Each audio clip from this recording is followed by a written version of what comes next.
The following unit was created to use in a senior level English 4 class.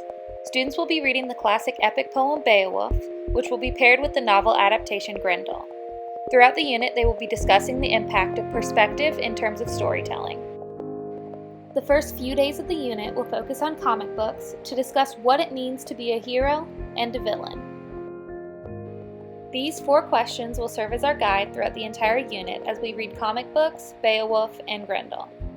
Throughout the unit, students will complete journal entries where they will grapple with these questions and talk about how their opinions have changed or evolved based on what they have read.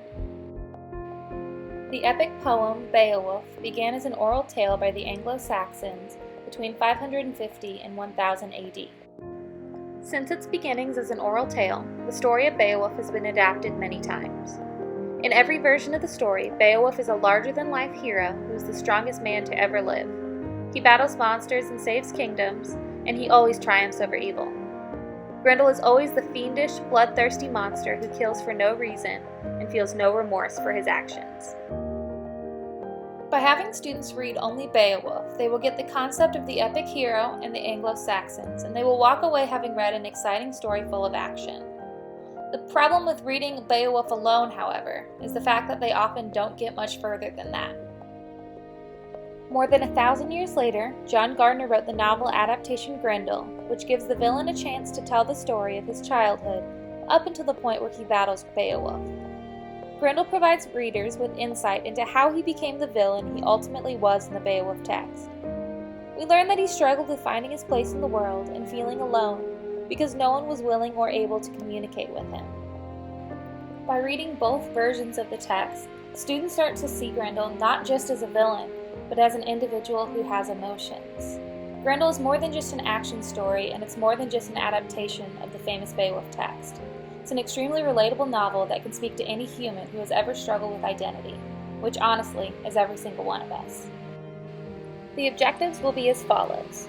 By the end of this unit, students will be able to identify the characteristics of an epic hero and justify a hero from the text using these characteristics, find and utilize textual evidence to back up a claim, discuss in small and large groups the impact of situations and events in a given text, evaluate the importance of perspective in analyzing a work, and take a stance on the question, are humans generally good or evil, and provide thorough explanation to make their point.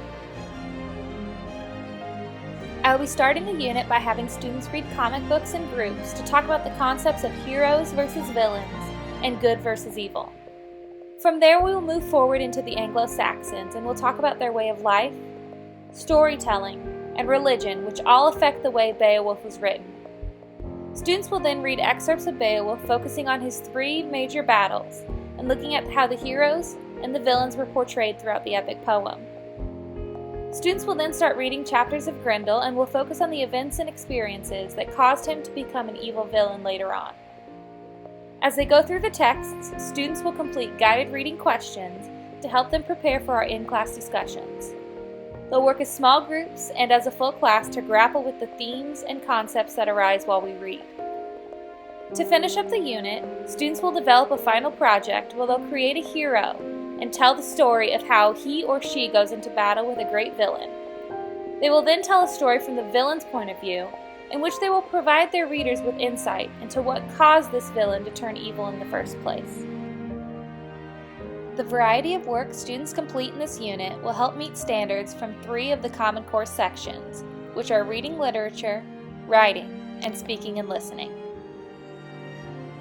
Both formal and informal assessment will occur on a regular basis throughout the unit by means of homework, quizzes, an exam, a project, journal writing, and frequent in-class discussions. The major goal that all English teachers have is to create an environment where students can engage with literature on an emotional and real level, which goes deeper than just simply understanding the text. This unit, I hope, will help my students reach that level. They will need to think beyond the text and consider how perspective affects a story and how adaptations add more layers to an event or a situation. Being able to think deeply about adaptations is a great skill for students to develop, and especially in this day and age where films are being adapted left and right, they'll be able to utilize this higher order thinking on a regular basis. Throughout the unit, I will challenge my students to rethink the idea of good versus evil, because as we begin to realize in Grendel, even the most evil characters have a reason for becoming that way.